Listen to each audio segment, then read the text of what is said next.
What's up, everybody? Welcome to episode 8 of KYP Podcast. Know your personnel. We are doing a little bit of a season 1 wrap up right now. So we completed season 1. We had, Rudy, tell me if I'm wrong, we had 6 current and former pro athletes. I'm talking NBA, NFL, and then we had Ace, who is currently a major music manager in Hollywood right now. It's pretty crazy that in the first season, we were able to get 6 pro athletes. Bro, that's a fact, man. I lied to you. I lied straight to your face if I told you I expected that coming into it. So the Yeah, fact that we did that just speaks volumes to the type of motherfuckers that we are, man. You know people. We got to give a quick shout out to Luke. Luke, who is the man behind the scenes, he's going to be in here all episode today as we're recapping. This guy does all the dirty work, takes care of the production, takes care of, cutting the film, everything. I can't look this good, if he doesn't put the filters on me and whatnot. So really, Don't blame Luke for that fucking silly hat. And your like face is making me uncomfortable. Your shaved, like this shaved areas, I don't like it. I don't like it. But yeah, I will give credit for Luke for a lot of little things. I tried to give like a Johnny Depp goatee, but I had to shave it off right before this. No. Anyways, back to Luke. Luke, we can't do any of this without you, brother. All right, thank you guys. No, usually I'm in the call, but not really showing my face. So it's going to be a fun time today, showing my face and getting in on the action. Before we get into, like, we're going to recap, we're going to go through some of the previous episodes. Rudy, I have a question for you. What happened to Nate Robinson? Bro, this is how it felt. Can I explain something to you guys how it felt? If it was sad, bro. It was like watching a close friend get knocked out. I was with Ace actually. I was with Ace. We watched it together and we were just so disgusted. Not to peg it black on white, but in so many ways it was. That's how we felt, at least. It was disgusting, bro. There's no fucking way in hell that he trained. Obviously, Jake Paul, he's trained to be I box as a hobby, right? And it's something you have to do all the time. Like, so I've sparred with people that have been boxing for 4 or 5 years versus me doing it twice a week, right? There's levels to it. So put that in consideration. Jake's been doing that for a couple years now. Nate Robinson did it for 3 months. But based off what Nate Robinson's been doing, it's disgusting, man. Disgusting. I was rooting for Nate Robinson. It's not a black and white thing. I was rooting for Nate Robinson. I know. It wasn't a black and white thing, but when they started fighting, automatically it just happens. It's like, I don't know why. It just happens, all right? There's no way he was taught that. Like, his trainer said, we're going to do this. He lost all control. He thought he was in the hood in Seattle fighting, and he could just use his strength and his low center of gravity. No, you're boxing, bro. This is a boxing match. This shit is different. So, I mean, I'm in a higher weight class than the two of you guys. Rudy, I'll knock your shit out. Rudy, if you got in the ring with Luke, would you handle him easy? I'll get Luke, man. That's what Rudy thinks, but I don't know if he knows how well I could take a punch. I took a punch real well one time in practice. An error punch kind of got me right in the face. I think it was a Jared. Who punched you? Jared. I think it was Jared, right? Or was it Jared? Man. Jared the teddy bear. Come on, man. I think this would be a good opportunity for us each to call out a celebrity, just to kind of raise the awareness of this podcast. How about we each go around, call out a celebrity, challenge them to a box? How celebrity are we going? Does it have to be like A-list? Somebody you think you could beat up? Like, I just first. I'm gonna tell you who I want to fight. Do you remember that commercial? It's a sportsmanship commercial when the kid hits the ball out of bounds. Yeah. And he goes to take all the timeout, and he's fucking sitting on the bench, and he's distraught, like, "Coach, I touched. It was me, coach. The game on the line." And he goes out to the referee after the timeout and tells the referee to change the call. And the that dude right there, I hate him with a passion. If I ever was to see him, I'm not gonna warn him. I'm just gonna punch him in the face. I hate him. And I heard he hoops. He played at Weber State. Right, he actually hoops. For the fact that he knows you can't even do that, and he needed money that bad to make that dumbass commercial, that's who I want. That's me. He played with Damian Lillard in college. Right. Fucking Luke, who are you fighting? Unbelievable. You're going to know this guy. I think you actually met him after it happened. But, walk-on versus walk-on. I'm going to have to take on that Sienna guy who ended up getting the bucket after I missed my free throws. And then I started getting shit online. Remember, I started getting – people were calling me out online about throwing the game. Is that Steven Cruz? It might have been. Yeah. So, is that a celebrity? That's a celebrity. Sorry, but that counts, right? You got a real personal with him. That's my boy. He probably watches this. That's Icy's boy is listening. Hey, we gotta set this up, Icy. That's gonna be a whole episode. The fight. We're gonna have to bring him. I'm gonna text him right now to hop on. That'd be great. All right, I'm glad I started this. Let's go. Yeah, I would work Aaron Carter. I just think that's one of those people. You put me in the ring. He's got a face tat, so his rep is kind of up right now. And Aaron Carter? Yeah. Aaron Carter who beat Shaq? Yeah. No way.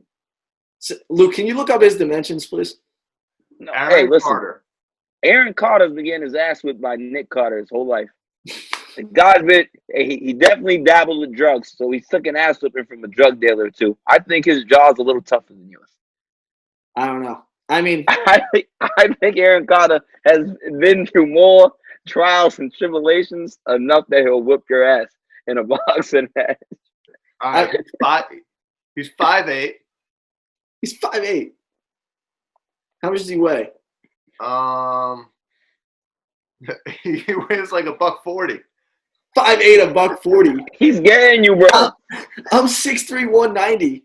You're not wrestling him. You gotta use your hands, bro. It's all about the reach. This dude's acting like he's Butterbean. Like he's just bigger than everybody else.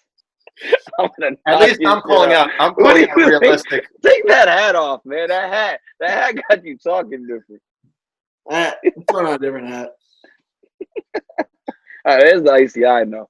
Yeah. Throw on a golf hat. This shave is hurt right now. Hey, but I was more hurt for Nate Robinson's kids. The way he hit that pavement. All I can think about is children. Right, this man got kids, bro. This man got kids. Imagine getting beat up in front of your children, though. In front of your children. Yeah, my kids are watching me get my ass whooped. My dad, I'm knocked out as their father. Their dad is on the floor, knocked out. I don't know if their schools are open. It's 1,000 times worse if they have to go into school. It doesn't even matter though. Social media, it's probably worse that they don't have in school. That way, the people are just attacking them virtually. They can't even hit them. You can hit someone in school talking shit. You can't beat someone up over a phone or a computer. Just getting it from every angle on the social media. Oh, that's disgusting. All right. Are we ready for this though? Right? Logan Paul. Yeah, I am. I actually. To me, it's a shame what boxing has become. Such a the sport of boxing, such a violent sport. Like there's so many people. We got to get my boy Boo Boo Andrade on here. My uncle's boxer that he trains. He's a middleweight champ. Like that dude struggles to find a fucking fight, right? And you got Logan Paul and Jake Paul and all these YouTubers actually getting fights, bro. Like this shit's amazing to me. He's fighting Floyd Mayweather. 1-1. Like, come on, bro. This is a joke. This is a joke. It's a payday. That's what I mean, I hope for the culture that he whoops his ass. Do it for Nate. Do it for us. What NBA player would you like to see come out and fight Jake Paul? Ooh, James Johnson will whoop him. He's huge though. He's like 6'8", 6'9". Well, Nate Robinson's 5'6", bro. It didn't matter then. Now it matters all of a sudden. All right, so his size, Dame boxes a little. Dame will whip his ass. Yeah, I think that'd be going. Yeah, if we're talking big guys, I would like to see Nurkic from Portland. I feel like he could throw his weight around. If we're talking smaller guys, besides Dame, I'm trying to think. Rajon Rondo. Rondo has hands. We saw that against Chris Paul. I would like the reason why I said James Johnson because he's brought up doing MMA. Yeah. He fights for real, like kicks and punches and shit. That's different. Yeah. We are getting so off track right now. Let's go back to We season are. one. I enjoy that. All right. So the first episode we had Ryan Archidiakono. The fact that we came in with, I mean, you know, you see the plaque right there, Villanova. My family's Villanova. I grew up loving them. The fact that we were able to get their star player and the guy that you think about when you think about Villanova is pretty nuts. My first question for you, Rudy, did he ever send you those shorts? He didn't send the shorts.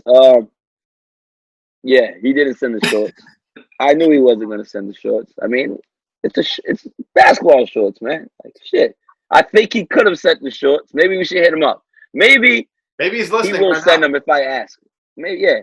Maybe I should just ask. I'm gonna ask him after tonight's podcast. And I forget what game we said he was going to hit the game winner, but I have a feeling if he hits the game winner this season, we're getting him back on. He's got a man bun now, so like he's just a completely new man. Well, that can be the reason why he hasn't sent the shorts. People with man buns act a little different.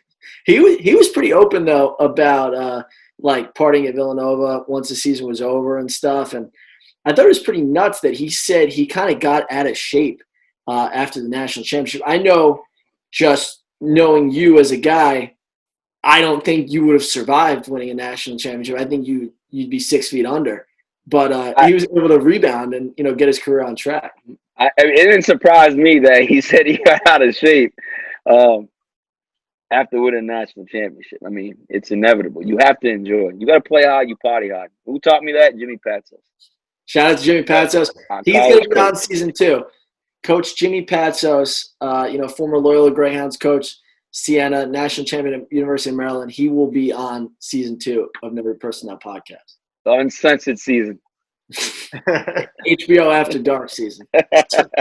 So the next one we had, I feel like this guy really resonated more with you, just being a point guard, Speedy Claxton. What'd you think about that interview with Speedy? Speedy was great, man. Like, I think what's dope about Speedy now, that like the way he really was, not that our other guests weren't themselves, but Speedy surprised me on how comfortable that he actually was. Because you hear about Speedy Claxton, the basketball player. I didn't know anything about Speedy Claxton personally, the personal life, right? He's not that at that extent or that level where you hear about him, but he was cool as shit, bro. He was cool as shit. And he shared with us the strip club events with Jack, man. Like, that was shocking to me. When you hear about San Antonio, Texas, I always think back to what Charles Barkley says about the women in San Antonio. Like, they eat, they're overweight and all that. Speedy changed my whole perspective. I want to go to San Antonio. He said he went every day for lunch, every single day. Lunch. And then they played a game, and then they went back at night. How much do you think he was spending, like, realistically? Ooh. He was with Jack, though. Jack is, I mean, we got to look at their contracts. He might have been taken care of. What was Jack making back then? Luke, can you check that, what Steven Jackson was making at that point? That out. I guess they're spending like $1,000 a day on that. That's kind of standard for them, though, bro. That's like us spending $20. Yeah. That's wild, though. San Antonio's probably a little cheap. Wild. Cover charges, probably taken care of. Shit, they say my boy lives in Houston. They say that's cheap as hell. John Wall and Harden are about to be making it rain down there. Oh, my God. John Wall's still in Vegas celebrating little baby's birthday.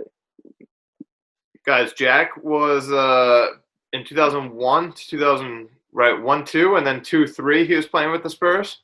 Mm-hmm. First season was about 600,000. Second season was 700,000. All right, so he didn't have the money to do No, not yet. Not yet. He first made them like 2 seasons later. He was making $5 million with the Pacers. But hey, hear me out though. These are Jack is from Port Arthur, Texas. He's from the hood. Him having 600, 700,000 is come on. He seems like the guy that was taking care of Speedy as him being a young boy. Like, I got this one, bro. Something I thought that was really cool about Speedy was, a lot of our other athletes have come on. Everyone's been super open, super cool. but Speedy kind of showed us that he was a fan also, you know? Like, you can't really show that if you're still in the league right now. You know, so like when Greg Van Roten was talking, when Arch was talking, they can't really talk about like being a fan. Like when Speedy said he met AI and he was just in awe, I thought that was so cool because he was just being so open with us and was really just showing the true colors about that. It's Allen Iverson, bro. Yeah. You pay. Yo, it's Allen Iverson, bro. You just can't. You have to. Like, I can't imagine meeting him now. If I met Allen Iverson now, you ever see videos when Michael Jackson's like touching people and they're passing out like in the like that's what it will be like. That's AI, bro. AI can't walk into any hood without people losing their minds. Like, you'll see the stone cold, most gangsterest gangster in the world probably cry if he's seen Allen Iverson. All right, we're gonna have to try to meet Iverson. And Luke, you were the person that was able to secure that interview with Speedy. Being a Long Island guy, what'd that feel like for you? Yeah, no, that was great. And like I think I said during the interview, or maybe I said it before or after, but I mean, not only just growing up on Long Island, but going to Hofstra games when I was a kid. So like those were the first Hofstra games, probably the first college basketball games that I ever went to. Was seeing Jay Wright coaching and Speedy Claxton playing over there at Hofstra. So that was a really special and cool episode for me. Yeah, I don't know. Did Speedy ever end up as a my bad, Ice? Did Speedy ever end up as a head coach, a college head coach? He's an assistant at Hofstra right now. He's an assistant. I know what I'm saying. Does he ever? Do you think it ever happens? I think he will. What do you think? So too. I think at that 8-10 level for sure. That Hofstra. Sure. Because your boy Arch is gonna get the Villanova job once he pay for that. It's gonna be nice. I'm gonna have some courtside tickets when that happens. We're going to Hofstra Villanova. We're gonna keep going back and forth. Well, we better have shorts for both teams. Right. So episode 3, we had your boy Ace on. Ace, who represents Corday, works with Machine Gun Kelly. It basically works with every big name in Hollywood. Rudy, is he still hanging out with MGK and Megan Fox? Actually, yeah. Ace was down for Thanksgiving for like a week and a half, so we were together just about every day. And I had read something online, and it was Megan Fox describing the way she feels about MGK, and it was just like, how does he do it, man? The words that she used to describe her love, and this girl got children. It was like, holy shit. This dude MGK is the GOAT. And I sent it to Aaron, and he was just like, that's who he is, man. That's who he is. We're gonna have to get MGK on here. I'm making a huge list of of everyone that we're gonna need to have on the next season. MGK might be a season 3. Imagine having Megan Fox on here and she's just looking at us in the eyes. Yeah. Would you wear that hat? Would you wear that hat? What hat would you wear for Megan Fox? Like this? Like this? I feel like this is more like you I'm look like preventing a detective. Like, You look like a detective, bro. Yeah, take that shit off. Like, what do you see? Just honest. If we met right now, Luke was like, "Yo, this is my boy, Icy Rudy," and I just rolled up like this. What would you think of it? I'm not gonna say your name's Icy. I'm gonna say that's Brian McCarthy. That's my boy Luke. Everybody who's listening to the podcast on whatever channel, I'm gonna have to put up a picture on Instagram of Icy and that hat on. Yeah, that was some bad radio on my part. I was switching between my party hat and my. That hat. You don't deserve a nickname like Icy with a hat like that, bro. I hit the clubs in that hat. I was in Live Sunday. I'm talking Jimmy Butler, Dwayne Wade, Whiteside. Everybody was in there. Tyga. Everyone was in there that night. Did anyone say they liked your hat? I was rocking that hat. No one said they liked my hat, but no one said they didn't. You know? Well, you are the sole reason why we can't get Dwayne Wade, Jimmy Butler, Hassan Whiteside on this podcast because you're wearing that fucking hat. Who was the girl that used to date Rob Kardashian? Black China. She was in there too. It was star-studded. Did you dance? What? Did you dance with her? I did not dance with her. I was dancing. You didn't show her your Instagram videos? You're a legend, bro. You're a legend. All right, episode 4. We had the Jordan Todman, running back from the Pittsburgh Steelers. played running back for the Colts, all around the NFL. I believe the Jaguars. Cut that out, Luke, if I'm wrong there. Yeah, You're right on that. Yeah. Okay. I just wanted to make sure. And he just seemed like a hometown hero. He is. He just seemed like somebody that outworked everyone. He is, man. And you heard it in his interview where he came from, where his family comes from. Like his family, again, he mentioned them as the Todd Millions. It's like they're one of the biggest families in New Bedford, but they don't really come from nothing. So he really got it. You hear that saying, getting out the mud. He really got out the mud, and it was able to hear him talk on it because I seen it. I was with him, but to hear his perspective, there was things he spoke on that I didn't know. Like I didn't know you had that going on at home. You know what I'm saying? So that was one of my favorite interviews, I would say. Yeah, coming out of that interview, I was like, that was just the realest. Like, not saying nobody else was real, but he was just like real with us in terms of talking about former players. You can tell, I mean, I didn't grow up with him, so I can't, directly, but you can tell he didn't change up. Like when he was talking about Big Ben, Philip Rivers, like he was just a real guy that was telling us about, locker room stuff in the NFL. He's hyper. Yo, to see him again, I told him when we did it, to see where he is now and the way he was talking, it was amazing because he was the hyper, off the wall kid. Just give him a football, or give him a basketball, and that's it. But to see how he transformed, bro, I think his daughter just won actually her gymnastic competition, got first place, so he's doing the dad thing. So shout out to her, man. He's raising another athlete.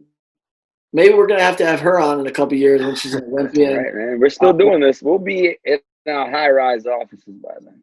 We're just gonna be in a barbershop by then. Just everyone's getting cut. I could probably use a cut right now. I'm quarantining. That would be great if everyone just got lineups every episode weekly. I think it would be fire. We kind of be. Can we do that when COVID's over? LeBron's talk to my barber, man. When COVID's over, we might be able to get that done, huh? Maybe we'll have to do that. Maybe we can get up to New Bedford before COVID's completely over. And just do like a safe distancing one. We'll see. Sounds good. So next, episode 5, John Brockman, the nicest guy that has ever been on a podcast. But before we get into that part of the interview, I want to just call something out. After we turn the cameras off, for those of you that don't know, Rudy not only trains basketball, but he's also a teacher. John Brockman stayed on and was just discussing being a teacher and, what he likes to do and just bouncing things off Rudo. I'm like, this guy is an NBA player, right? He's like, this is the best guy. How good are his parents? How did they raise him so well? Right. And that's like something we spoke on the whole interview. It always came back to, like, how are you this person? Your parents did an amazing job raising you. Because he's the most humble dude I've ever met in my life, dog.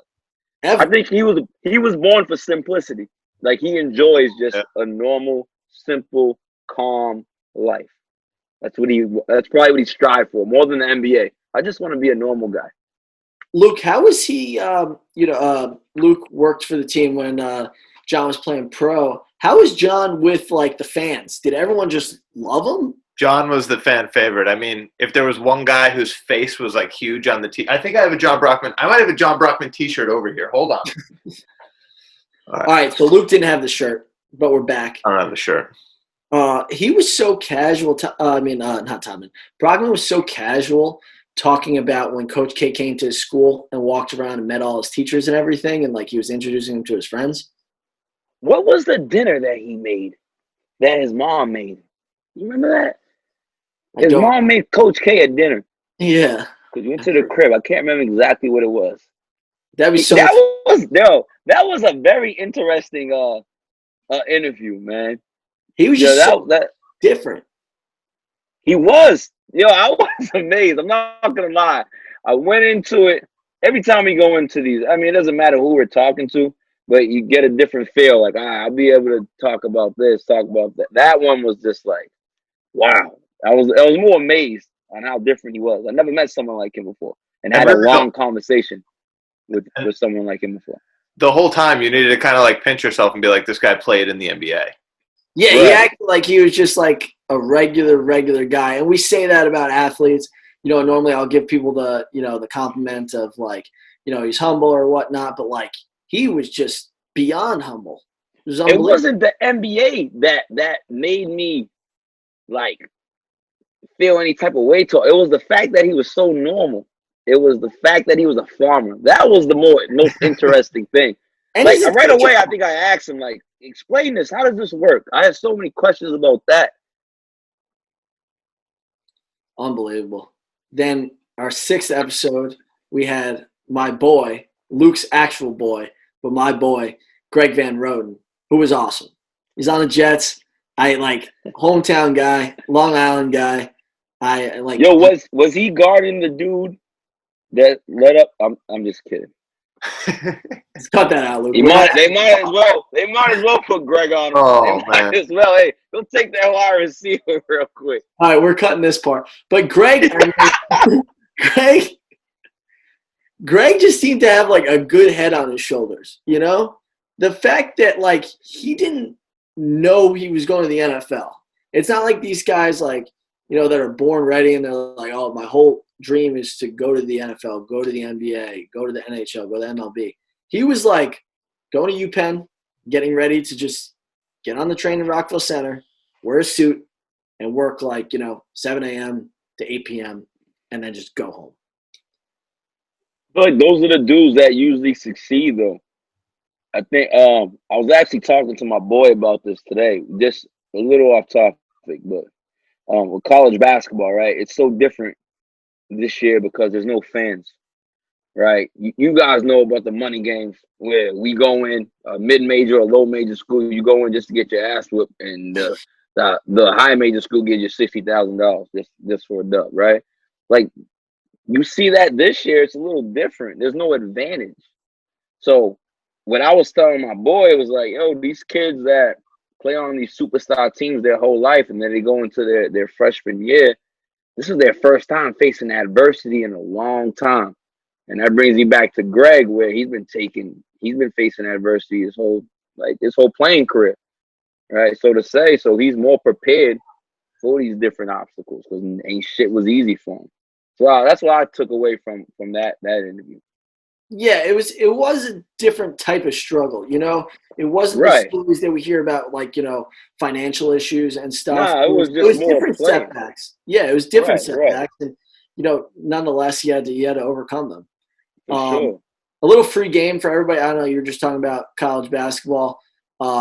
Richmond's going to make a run this year. So if you're a betting man, bet on Richmond. They're smacking Hey, everybody. one of the guys, shout out to was it Burton? He my business partner, he's been training him at our first location in Holbrook for a long time. He's doing a good Shout job. out to him. Richmond is nice. All right.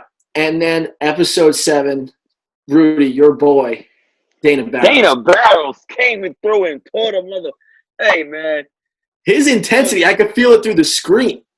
Dana was enjoyable. Shout out to Dana. He's still working on his documentary. My boy, shout out to the Connect, is going to be doing it. That's going to be major, bro. That's just going to be crazy. Because Dana he's everything an NBA guy should be, bro. Like in terms of what he's doing for his community now, how he talks about things that he went through or how he got to this point. He's just sharing the blueprint and sharing knowledge.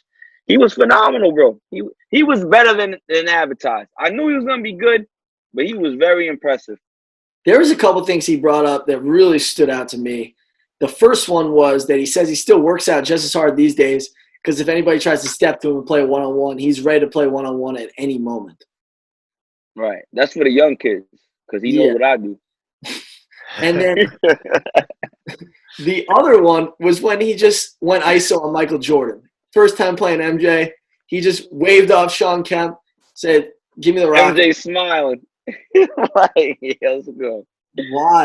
Wild. I mean, even the fact that this kid from Mattapan, he's from the hood in Boston, gets drafted, and he's not even enjoying it because he's so sad that he doesn't get to play with Michael Jordan. Think about that. Your dream has come true. You're going to be an NBA player, but you're so sad that you don't get to play with MJ. you start crying. Like that's crazy, bro. I mean, 7 great episodes. Luke came up with this really awesome game right now. Luke, explain what you're gonna do right now. I got to give Icy a little bit of credit. I think Icy came up with the game. I came up with the questions. So I'm the brains behind this whole operation at the end of the day. I'm just kidding.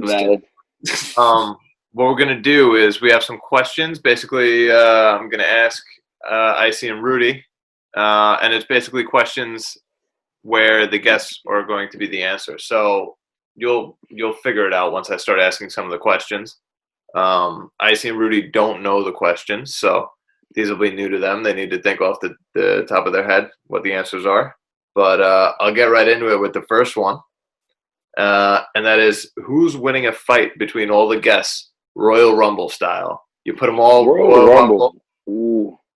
I have a question. Out of there alive. I'm going. Go ahead. Is it the last man alive or is the last man in the ring? Like, do you have to throw them over the top? Like, are we talking WWF or it's just like beat the hell out of each other? Let's do that. Let's not beat the hell out of each other. Let's get the other guys out of the ring.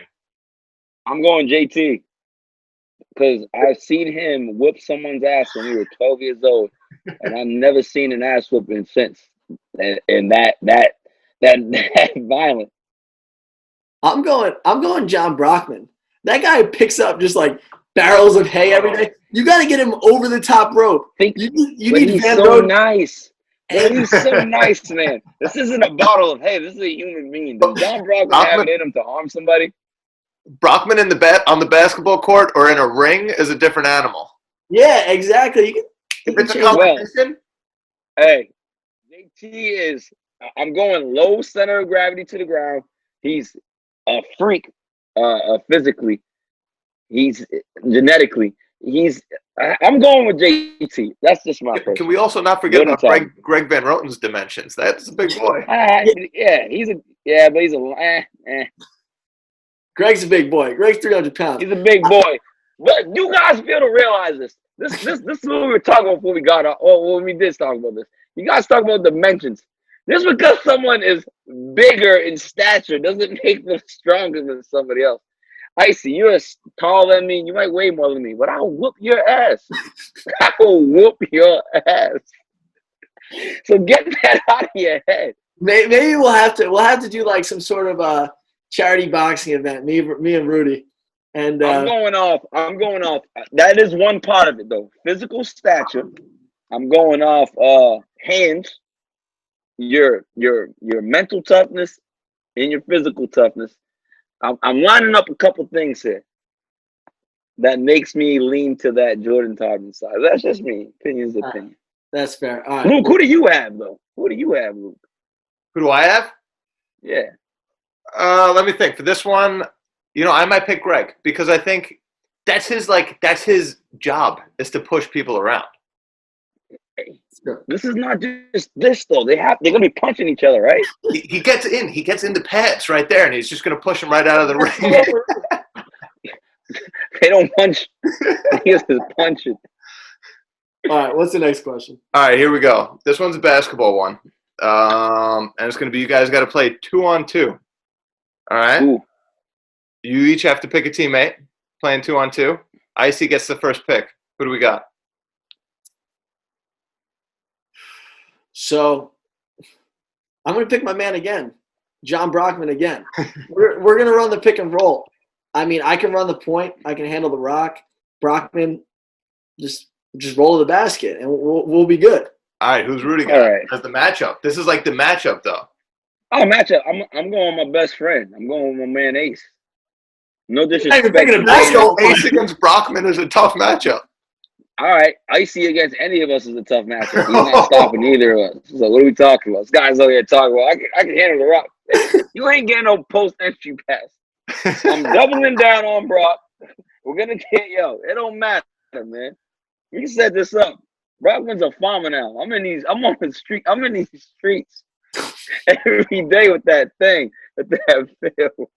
And we left out Ryan Arcidiacono, who's legitimately an NBA player. An NBA. It's more of a personal preference. All right, Luke, what do we got next? All right, here we go. Next question. Who would you want on a night out with you as your wingman? Oh, this is easy for me again. I'm going with my man Ace because you guys, we gave you a little tidbit of what happens in Vegas. We're just gonna say what happens in Vegas stays in Vegas. I'm gonna have to go with Arch. We be hitting like the Villanova bars, going. We kind of have some overlap in social circles. I think that the girls tend to love him, so we be working the 2-man game there. Arch for a basketball 2-on-2 matchup? No. Arch for a night out? Yes. Luke, put in the spot right here where we talk about the double date. All right, put in the spot about me and Arch talking about the double date. Yo, Icy, you got a girlfriend? Nah, man, I'm single. Why? What's going on? You've been single for a while. Next time we play in New York, I need you to find a girl, find a date. We'll go on a double date. We'll get it situated in New York. All right, I got you. I'll find somebody. I won't have too much trouble finding somebody in New York. Let's do it. We'll hit the town. All right, this one's a little bit different. Here we go. All right, you're on a plane with all the guests, right? Pilot becomes incapacitated, right? Who are you choosing from the guests to land the plane? I'm going with the Ivy League guy, Greg Van Rotten. Very, very, very smart. Does Wharton translate to piloting skills? Maybe. If I can't pick Van Roten, that's the right pick. I'm going Speedy. I feel like Speedy's been in big games. He won the finals. Speedy's gonna get us. Speedy's gonna get us. Speedy's gonna be like, this ain't wings at the strip club. I don't know. Speedy played for Pop. They probably learned a bunch of stuff. Speedy's gonna get us killed. All right, Fuck out here. Final answer. All right. I get the first pick next time. Last question. Who would you want to add to the podcast as a third host? Ooh, is it all right, Luke? Is it how specific do we have to get here? Is it someone that we actually know? Are we going, or is it just anyone in general? No, just from our guests. Just from the chemistry that you guys had with these seven guests. From our guests. Okay. Yeah. Who would you want to add? Ice, you want to go first? Go ahead. Do this one first, bro. Yeah, because I feel like I'm kind of stealing your pick right now, so it's a good thing I'm going first. I would say Ace. I feel like Ace would just be wild on this thing. We'd probably have to move off of YouTube. We'd have to move on to HBO, Showtime, something like that. And I think you guys would be clicking off each other, but I just think it would be wild in general. I think that is a very good choice. I think, and the reason why I think that, because you guys know me at a personal level, so you know some things. Ace we're the same breed. He didn't really go into any of that when we was interviewing. He kept it more business like. So that's a good choice. I'm gonna go with this off of passion. I'm gonna go out with Dana Barros. I liked his passion and his energy. He had that. He brought it. I think he'd get the most out of our guest appearances. So I'm gonna go with Dana in this one. Luke, I like those questions. Those really got that was good. Our minds thinking right there. I'm excited for season 2. We got some big time guests lined up, and I just feel like things are really starting to grow. We're gonna get an episode in the barbershop. We're gonna get some live footage of us hooping. We're gonna get in the boxing ring. Yeah, I might rescind my whole boxing against Rudy thing. I've seen Rudy fight a couple people back in the day, and I don't really want that smoke, as the kids say. But Aaron Carter, I'm coming for you. He's calling you out. And if he starts whooping you, I'm jumping in. I don't care. All right, I appreciate it. I'll whoop Nick Carter's ass too for you, Icy. Tag team at next WrestleMania. Tag team? Tag team. Remember that tag team? Forget it. Got that one. Okay, Rudy, any last statements before we move on to episode 1 of season 2? Oh, man, this has just been a pleasure, man. Then when you had asked me if I wanted to be your co-host, bro, it was a no-brainer. I know you remember. It didn't take much time for me to say yes. Like, this makes sense, bro. Granted, it was during the beginning of our COVID, in that quarantine, so I was bored. Did I think it would come to this? I did not, but I am very, very happy that it did. I appreciate you guys, Luke. You're amazing at what you do. Yeah, I'm ready for season 2, man. I'm ready for season 2. My brothers. Everyone, make sure you like and subscribe right now. Know Your Personnel, KYP podcast. We'll see you guys next week. Know your personnel. See you next time.